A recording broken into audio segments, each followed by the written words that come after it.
gitu. Setelah kita coba di situ, ternyata passionnya tuh dia di situ di marketing. Wow. Dia nge-explore ide-ide gitu kan, terus bikin konsep dan sebagainya. Artinya yang lebih kita tekankan itu skillnya kan ya. Yes. Kebisaannya gitu yang tadi gitu. Iya. Ya sepinter-pinter kita aja. Bahkan teman-teman kelas itu saya bawain pomade, misalkan si A, B, C, lu mau berapa? Bawa 5 aja, 5, kasih 5. Udah mau berapa hari, 3 hari, udah store gitu kan sambil dapat duit baru jajan. Sambil sekolah sih. Ketika mindsetnya sudah terbuka, otomatis ilmu-ilmu itu akan mulai diserap. Bagaimana caranya untuk mindset terbuka gitu? Salah satunya dengan belajar tadi, membaca buku gitu kan, ikut-ikut kelas, training gitu, lihat YouTube, podcast kayak gini dan sebagainya gitu. Itu salah satu hal yang dapat membuat mindset kita terbuka.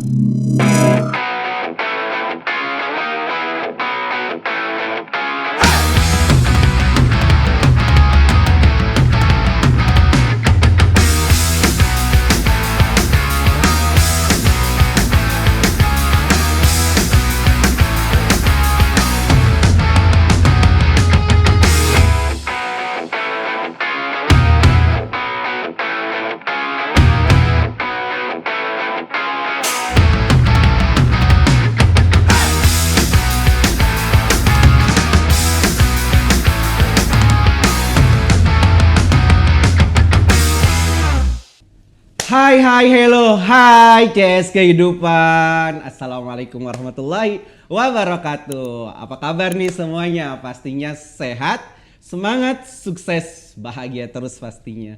So sahabat CS Kehidupan, welcome back tentunya di podcast kesayangan kita, yaitu podcast CS Kehidupan bersama Lux Intermedia, tepatnya di Gedung Graha Sleepy Tower. So sahabat CS Kehidupan, saat ini kita akan ada pembahasan menarik tentunya. Apa itu? Ya, dan judulnya pastinya akan membuat kalian bertanya-tanya pastinya. Sebelumnya kita kenalkan terlebih dulu. Seperti biasa kita ada co-host kita, yaitu siapa nih? Hai, Nah. Bang Markum bininya cebur kali. Cakep. Assalamualaikum Kelly di mari. Iya, tentunya masih sama Kelly ya kita saat ini. Kel. Yo. Oke, apa nih kira-kira tema kita hari ini? Udah Apa tahu ya? belum? Kita sih udah tahu sih, tapi Iya. karena nggak mau bocor biar Pak Aladin nih ngomong deh. Hai, bisa aja sih engkong. Iya. Engkong Kelly ya. Kong ini kita udah tua. Oke, Kong Kelly. Ya, kita sekarang temanya adalah penting gak sih sekolah?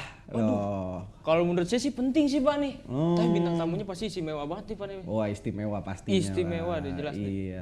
Kel, kan gini, suka nggak Kelly dengar cerita nih, kan banyak ya di media sekarang tuh orang nganggap bahwa sekolah itu nggak penting karena apa, posisinya sekarang orang tanpa sekolah pun banyak yang bisa dapat uang kan, tentunya kayak gitu. Nah terus juga sekarang kita banyak kejadian tuh istilahnya orang jurusannya apa, kerjanya di mana. Nah menurut Kelly itu gimana tuh Kel? Ya nggak apa-apa sih Pak. Cuman kalau menurut saya Pak Aladin sebenarnya lebih baik sekolah. Seenggaknya walaupun beda jurusan, nyebrang-nyebrang dikit nggak apa-apa deh. Yang penting ada title-nya. Yang penting pernah makan bangku sekolah gitu. Ya itu dia yang penting. Aduh, oke.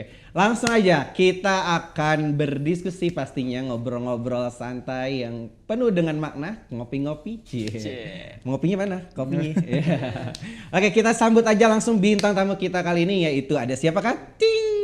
Halo. Iya. CS Kehidupan. Ada Kak Ikna. Sekarang Kak Ikna, sapa dulu teman-teman CS Kehidupan. Halo teman-teman CS Kehidupan yang sangat-sangat luar biasa ya, Kak Aladin, Kong Kelly ya. Engkong ya jadi ngikutan panggil engkong gitu. Kong milenial nih, keren Kelly. Iya. Ya, saya Ikna Abdulhalik, saat ini selaku CEO Midland Group, usia 24 tahun, Kak Aladin. Kak apa Mas apa Bang? Iya. Atur aja. Aladin cukup Aladin. Ya, Aladin usia 24 tahun. Alhamdulillah saat ini diamanahi selaku CEO Midland Group dan ada beberapa entiti perusahaan, dan sesuai dengan tema kali ini bahwa saya juga dulu merintis Midland ini ketika masih di pendidikan kuliah. Woi, boleh tepuk tangannya dulu dong. Iya.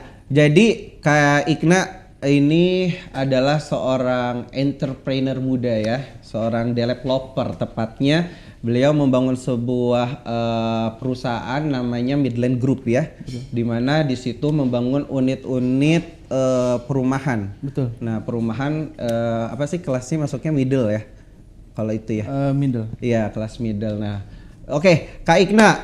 Nah tadi kita tuh sedikit udah ini ya dialog nih istilahnya sama Kelly bahwa kita tuh jadi Kak Ikna ini sebelumnya teman-teman semua harus tahu dulu bahwa Kak Ikna saya itu sama backgroundnya sebenarnya pendidikan, hanya kita kalau saya mungkin masih tetap bagaimanapun di edupreneur ya. Edupreneur itu adalah basis di mana kita punya usaha tetapi di bidang pendidikan. Nah kalau Kak Ikna ini kan juga seorang sebenarnya Kak Ina juga sarjana pendidikan ya, tetapi posisinya dan sekarang lagi lanjut S2-nya di kampus BINUS ya. Betul. Untuk manajemen apa?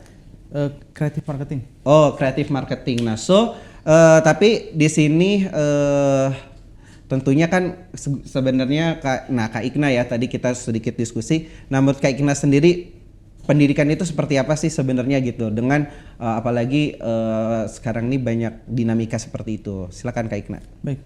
Ya. Jadi menurut saya yang dapat merubah peradaban itu pertama dengan pendidikan, kedua dengan budaya. Gitu. Artinya pendidikan dan budaya. Apa yang saat ini terjadi, baik itu dinamika perubahan sosial, kultur, ekonomi gitu kan, teknologi dan sebagainya, itu impact dari pendidikan. Dan perubahan-perubahan yang terjadi saat ini gitu kan dari masa ke masa itu karena kemajuan suatu ilmu atau pendidikan. Jadi menurut saya sangat-sangat penting untuk pendidikan gitu. Untuk apalagi untuk kita ya di usia muda saat ini, para generasi muda, pendidikan ini sangat-sangat wajib. Dan pendidikan ini kan sebetulnya luas konteksnya ya. Yes. Gitu. Artinya pendidikan ini ada pendidikan non formal, ada pendidikan formal gitu kan, dan masih banyak macam lainnya lagi gitu kan saat ini. Apalagi ditunjang dengan teknologi ya. Jadi ada pendidikan belajar secara online gitu kan atau offline gitu dan seterusnya. Artinya pendidikan sangat-sangat penting sekali gitu. Yes, this is very important ya. Yes. Important for education. Yeah. So ada sebuah pertanyaan nih. Siap. Kalau semisal dulu Kak Ikna itu golongan yang dalam hal ini misalnya ditanya nih, ingin jadi apa atau mau bisa apa? Itu dari dua pertanyaan itu kalau Kak Ikna sendiri pilihnya yang mana? Ingin jadi apa ketika waktu kecil, seingat Kak Ikna tuh sampai yang sekarang sering ditanya ingin jadi apa atau mau bisa apa? Yang lebih sering ditanyakan tuh kayak gimana? Kalau dari kecil sih kebanyakan ingin jadi apa ya? Nah, Ingin jadi apa gitu kan. Nanti pengen jadi apa gitu. kalau Kelly? Jadi apa ya? Dibantu ya. Ya, jadi patar no. Jangan. Enggak, dulu juga sering itu ditanya gimana kalau Kelly? Aduh, kalau kita kalau ditanya pengen jadi apa? Dulu pengen jadi astronot. Oh iya. Bukan dokter ya? Waduh, jangan deh kalau dokter. Gak kuat ngeliat darah. Kalau dulu berarti lebih sering juga Kelly ditanya ingin jadi apa ya? Iya, bukan ingin mau jadi bisa apa ya? Iya. Iya, jadi gimana tuh Kak Ikna? Kalau Kak Ikna tadi lebih banyak juga ditanya ingin jadi apa? jadi apa. Bukan mau bisa apa ya? Nah, itu gimana menurut Kak Ikna dari dua kata tersebut, Iya. dua kalimat tersebut? Iya. Sebetulnya ingin jadi apa ini kan lebih ke hasil ya. Kalau mau bisa apa itu lebih ke proses. Iya. Ya kan? Gitu. Ingin jadi apa? Ingin jadi dokter. Kalau mau bisa apa? Nah, mau bisa ini kan luas konteksnya ya. Yes. Misal mau bisa apa?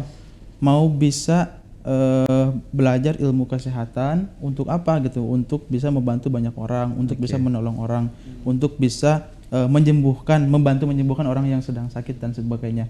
Dan memang kalau menurut saya konteks tadi ya antara ingin jadi apa dan mau bisa apa, kalau menurut saya better mau bisa apa sih. Oh, oke. Gitu. Nah, ini kan teman-teman semua tentunya tadi ya Kak Ikna ya sama Kelly, kita tuh banyak fenomena di mana karena kita sering ditanya ingin jadi apa, ya tentunya kan dalam pendidikan itu kemarin kita sempat ada kegiatan di Hari Inspirasi Bersama untuk Indonesia atau Hari Ibu, tepatnya di tanggal 22 Desember dengan PBPGRI ya dan Ikatan Guru BK se-Indonesia.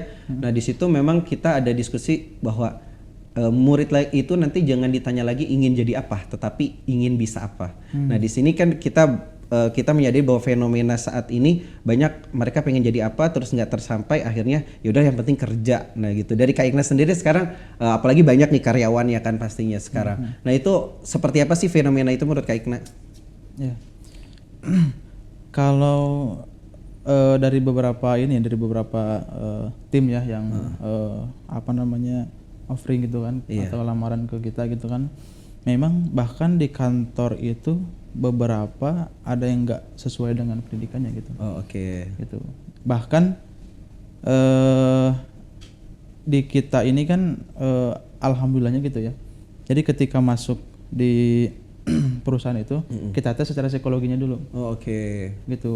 Jadi sekalipun misalkan dia jurusannya A tapi sebenarnya passionnya itu di B, ya kita bantu arahkan di posisi B gitu. Gitu, kayak misalnya kan ada feeling, ada intuiting, ada thinking, sensing gitu kan, salah satu pakai gitu ya. Steven ya. Pendekatan Steven kan? Ada beberapa sih, ada Steven, ada MBTI dan beberapa gitu. Gitu. Cuman kan salah satu acuannya itu gitu. Jadi kalau misalkan marketing itu harus ada F sama S-nya gitu. Terus kalau misalnya yang keuangan tuh ada T-nya thinking gitu kan, biar terperinci dan sebagainya gitu. Itu sih salah satu acuan dari kita, dan kita lihat juga dari skillnya. Karena ada salah satu tim ya, sebenarnya dia ini expertnya itu di majalah, di berkaitan sama imajinasi gitu kan, berkaitan sama ide-ide gitu kan. Nah kemarin kita tempatkan di hal-hal yang berkaitan sama terperinci gitu, jadi nggak sesuai kan gitu. Setelah kita coba di situ, ternyata passionnya tuh dia di situ, di marketing. Dia nge-explore ide-ide gitu kan, terus bikin konsep dan sebagainya. Artinya yang lebih kita tekankan itu skillnya kan ya, kebisaannya gitu yang tadi gitu. Gitu sih. Jadi memang fenomena sekarang ini, kalau walaupun dia sekolah, misalnya kita kan sekolah dari TK ya, bayangin TK, SD, SMP, SMA, terus akhirnya ada sebuah penjurusan lalu didetailkan lagi intensifnya itu di perkuliahan kan gitu ya. Nah, Kak Ikna ini jadi sahabat CS Kehidupan, kebetulan beliau adalah sarjana sebenarnya pendidikan Islam, tapi dia sekarang bergelut di bidang properti ya. Nah makanya di sini bolehlah ceritakan ya sedikit, pastinya kalau misalnya cerita dari nol nih Kak Ikna ini juga sebenarnya asalnya dari Garut ya, dari Garut beliau, terus juga istilahnya tuh merantau di Jakarta sehingga mengawali bisnisnya bahkan mulai dari COVID ya pada saat itu ya, untuk membangun bisnis properti ini. Nah itu boleh dong ceritakan sejarahnya, terus gimana tuh membangun istilahnya dalam sisi dengan pendidikan dan usaha itu dengan bisnis itu bisa berjalan beriringan gitu kan. Siap. Sebelum saya mulai ke itu ya, perjalanan saya gitu kan. Story. Sebenarnya saya ingin ini juga sih menyampaikan ini ya, kayak stigma di masyarakat itu kan, percuma kuliah, percuma kalau misalkan sekolah tinggi-tinggi, kalau misalkan nantinya cuma jadi A, cuma jadi B gitu. Itu kan stigma di masyarakat ya. Dia aja ada tuh yang cuma lulusan SMA atau nganggur malah sukses gitu, malah banyak uang gitu. Itu menurut saya statement yang perlu kita luruskan ya. Gitu. Jadi kalau menurut saya ketika kita berpendidikan, sekolah ataupun kuliah, itu untuk apa? Untuk meningkatkan kualitas diri kita. Gitu. Kalau misalkan mau kaya, sisi ekonomi, ya udah belajar bisnis aja, gitu kan. Artinya nggak apple to apple, gitu. Jadi nggak bisa dibandingkan antara kita kekayaan dengan meningkatkan kualitas diri, gitu kan. Pasti dari yang beberapa saya lihat, ketika dia yang pernah berpendidikan, gitu kan, dari cara berpikir, cara bersikap tuh berbeda sih gitu. Karena kan sebetulnya ketika kita kuliah itu bagaimana caranya ketika kita berpikir atau menyelesaikan suatu persoalan itu secara terstruktur. Lalu ketika memandang sesuatu itu dari berbagai sisi gitu kan. Gitu. Artinya pandangannya lebih luas. Gitu. Artinya gak bisa disamakan orang yang berpendidikan terus diacui di patokannya itu ke kesuksesan setelahnya tuh. Gitu. Gitu. Lalu saya pun juga lahir dari keluarga pendidikan sih. Gitu. Jadi orang tua ada yayasan di Garut gitu kan, yayasan ada PAUD sama MTS ya, sama MA-nya gitu. Dulu kan ayah almarhum sebelum meninggalkan legacy ya gitu. Legacy yayasan yang saat ini dilanjutkan oleh kakak dan kakak pertama, kakak kedua gitu kan. Nah, dan saya pun juga beberapa dari keluarga itu kebanyakan di pendidikan dan mungkin kebanyakan juga dia ini salah satu hal yang merubah nasibnya ketika beliau pendidikan gitu kan. Gitu. Dulu saya tuh SD di Garut gitu kan, SMP juga di Garut. Saya SMA tuh ada 4 saya. Ada 4 sekolah gitu. Jadi Garut 1, di Jakarta sempat pindah 3 kali gitu. Wih, pindah 3 kali, bayangin SMA ada 3 sekolah. Apa aja tuh? Ya, jadi dulu sekolah negeri di Garut gitu kan, di Jakarta 2 kali di swasta. Pas lulus alhamdulillah dapat negeri lagi gitu. Wih, jadi kalau reunian tuh rame, ada 4. Rapotnya rame kayak pasar malam. Iya. Tadi gimana tuh Kak Ikna? Jadi memang kan gini ya, bukan hanya yang di dalam negeri aja sih ya kejadian fenomena mereka itu yang kuliah, misalnya sambil usaha. Gue juga sebenarnya juga setelah gue dari Peloso tuh kan dulu sempat intensif dulu 2 tahun untuk 4 semester ya kan, lanjut terus di STIT Darul Fatah itu. Nah itu memang posisinya gue juga sambil usaha pada saat itu gitu. Jadi ya emang explore lah, emang kata yang gue pelajari gitu dari inspirator kita tuh ya kuliah sambil belajar, tapi bagaimana mengkondisikannya aja gitu kan. Nah tadi Kak Ikna gimana tuh story-nya kok bisa sampai ibaratnya sekarang sambil kuliah tapi bisa sambil bisnis, bahkan bisnisnya ini bukan bisnis sembarangan ya, maksudnya dalam sisi yang nggak mudah gitu untuk membangun sebuah bisnis develop atau seperti properti itu. Gimana Kak Ikna tadi? Story life-nya dong. Sama tipsnya langsung aja, sama tipsnya nih biar kita nih Kel ya harus walaupun kuliahnya jalan, nah ya kan, terus juga bisnisnya ada, itu gimana tuh? Nah itu dia tuh, makanya kita nanya sama saya, boro-boro, entrik, dapetnya juga saya ngegas jadi. Gimana? Ya, Bapak? Jadi kalau saya tuh sebetulnya memang dari SMP tuh senang tuh ngelihat daftar orang terkaya Indonesia siapa gitu kan, gitu. Terus dulu kan sering lah ngelihat kayak Abu Rizal Bakri yang punya TV dan sebagainya gitu. Saya tuh terinspirasi dari situ, gitu kan. Nah pas pindah ke Jakarta, saya kelas 2 SMA tuh mulai merintis, gitu kan. Merintis usaha dulu saya, kan saya suka pomade ya. Oh iya. Iya, suka pomade. Klimis banget. Suka pomade. Pak. Rambut panjang. Iya, suka pomade. Terus saya mikir kalau misalkan saya beli kan mahal juga dulu ya. Kenapa nggak bikin gitu kan? Nah dulu tuh ada kenalan lah, kita minta bantuin dana gitu kan. Investor emang dari dulu senang ngelobi-lobi gitu. Akhirnya cair. Terus saya pelajarin tuh ada minyak rambut kan, terus saya pelajarin di apa namanya ingredientsnya kan. Oh bahannya ini kita pesen, kita coba racik, sempat hampir 15 kali gagal tuh sampai dapat ke formula yang pas gitu kan. Itu sampai akhirnya jadilah gitu, mereknya dulu The Rich gitu kan. Jadi pas masih sekolah itu dulu jualan minyak rambut. Gitu. Jadi minyak kelapa, pakai minyak kelapa ya. Ada minyak kelapa. Ada minyak kelapa juga. Ada juga. Ada juga. Jadi pomade yang natural ya. Bukan minyak sayur ya. Minyak sayur. Mahal sekarang minyak. Nah itu gimana menyeimbangkan? Mungkin kan kalau dulu kan kita pakainya P2K ya. Mungkin kalau teman-teman yang negeri itu kan agak sulit untuk menyesuaikan karena tugasnya juga banyak, mereka juga mungkin aturannya juga lebih padat ya kan kalau teman-teman yang negeri. Jadi untuk menyeimbangkan kadang organisasi aja juga sudah bimbang mereka kan. Karena makanya kalau mungkin teman-teman yang ngambilnya kelas karyawan, P2K atau katakan universitas terbuka, kalau Kelly kan emang dari dulu dia homeschooling karena memang di entertain kan jadwal syuting itu nggak ini ya, nggak menentu ya. Apalagi kalau masih apa namanya PPU ya kan. Sudah standby dari pagi sampai malam, syutingnya cuma satu scene lagi ya. Mana rame banget lagi kan di WA naskah semua. Nah, ini yang mana dialog kita nyari-nyari. Cuma satu baris. Iya. Iya, gimana Kak? Selan Jenderal. Iya. Sebenarnya karena keadaan sih. Jadi dulu kan kelas 2 SMA tuh saya bilang ke ibu kan di Garut kan, saya bilang, "Bu, udah nggak usah transfer lagi uang jajan buat saya gitu." Ya, transfernya ke kita aja. Saya mau mandiri gitu. Gitu ya, karena keadaannya kita mau gak mau kan harus jajan, harus ada penghasilan gitu kan. Ya sepinter-pinter kita aja. Bahkan teman-teman kelas itu saya bawain pomade, misalkan si A, B, C, lu mau beberapa? Bawa 5 aja, 5, kasih 5. Udah mau berapa hari, 3 hari, udah store gitu kan, sambil dapat duit baru jajan. Sambil sekolah sih.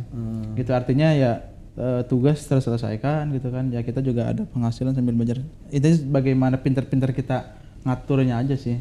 Gitu. Kalau dulu saya gitu. Jadi teman-teman kelas itu saya libatkan buat ikut jualan gitu. Oke, berarti banting setir dari sarjana pendidikan ke bisnis ini, jadi gimana nih nantinya? Iya, sebenarnya memang dari Visinya. dari awal tuh saya pengen jadi pengusaha sih. Oh, oke. Iya, saya pengen jadi pengusaha sampai saya kuliah itu saya udah coba di bidang tadi kan pomade gitu kan, fashion, di bidang kuliner, di clothing juga udah gitu kan. Dulu sempat ikut-ikut bazar jualan juga.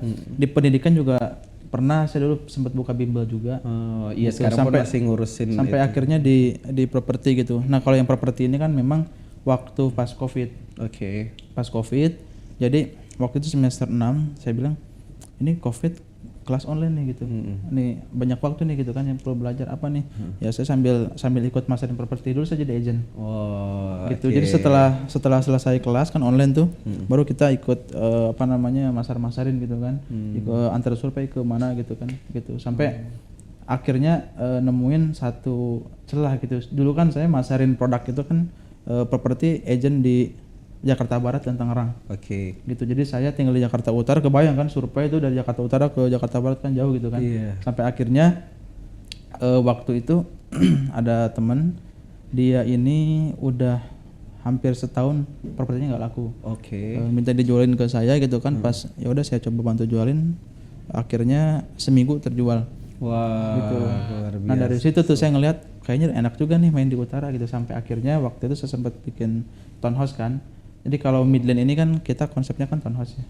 Jadi Jakarta townhouse, yang di townhouse itu kan unit yang 10 unit, 15 unit itu kan. Kalau misalkan yang di luar Jakarta baru kita ada pariwisata sama perumahan. Nah yang townhouse ini Jakarta tuh ada sekitar 24 townhouse ya. Iya. Gitu. Yang Karawang 1 terus yang di Bogor 1 gitu. Jadi artinya dulu tuh saya ngelihat celah waktu aja gitu. Jadi meskipun kita terikat dengan status mahasiswa gitu kan atau pelajar, tapi kita pintar-pintar lihat celah aja. Setelah ngerjain tugas jangan sampai ada waktu luang gitu. Ada waktu luang apa nih kita manfaatin, waktu apa kita manfaatin gitu sih. Wah, luar biasa. Tepuk tangannya dulu dong. Oke, Kak Ikna bolehlah langsung closing statement, karena emang pastinya nih banyak hal yang kalau kita bahas tuh wah nggak akan habis-habisnya nih ya. Ilmu dari Kak Ikna, pengalaman dari Kak Ikna pastinya, inspirasi dari Kak Ikna. Nah Kak Ikna, tolong berikan kita tips ya, motivasi untuk bagaimana sih tetap istilahnya antara pendidikan terus juga dengan bisnis itu bisa beriringan dengan baik kedua-duanya. Silakan Kak. Siap. Jadi pertama seseorang itu bisa berubah karena mindsetnya gitu. Oke. Jadi ketika mindsetnya sudah terbuka, otomatis ilmu-ilmu itu akan mudah diserap. Bagaimana caranya untuk mindset terbuka gitu? Salah satunya dengan belajar tadi, membaca buku gitu kan, ikut-ikut kelas, training gitu, lihat YouTube, podcast kayak gini dan sebagainya gitu. Itu salah satu hal yang dapat membuat mindset kita terbuka. Lalu setelah itu kita pinter-pinter cari celah dan berinovasi gitu. Yes. Gitu. Jadi saya pikir ketika kita memiliki jiwa untuk selalu terus belajar, selalu terus untuk berubah, berinovasi, insya Allah nanti kita akan naik ke permukaan gitu. Wih, luar biasa. Katanya super banget ya. Nah, kalau gini tuh sebutannya sudah jadi jenderal kehidupan. Ya. Jenderal kehidupan tuh ya gitu, selalu memberikan inspirasi untuk kita semua. So, sahabat CS Kehidupan, sebelumnya gua mau jelasin lagi terlebih dahulu bahwa komunitas CS Kehidupan itu adalah sebuah komunitas di mana kita membangun sebuah persahabatan, persaudaraan ya, sinergivitas di mana kita ada 5 pilar: pendidikan, ekonomi, kesehatan, terus sosial lingkungan dan seni budaya. Nah, Kak Ikna ini adalah salah satu badan pengurus harian dari komunitas CS Kehidupan.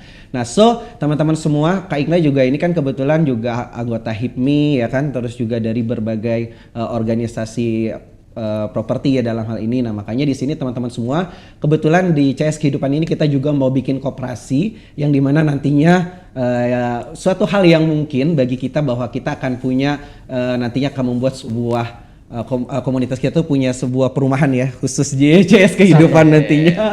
Ya, baik yang influencer maupun non influencers ya, siapapun itu tentunya selama kalian mau istilahnya menjadi bagian keluarga dari CS Kehidupan, terus juga mau saling sharing pengalaman dan lain-lainnya, tentunya kita terbuka sekali dalam hal ini.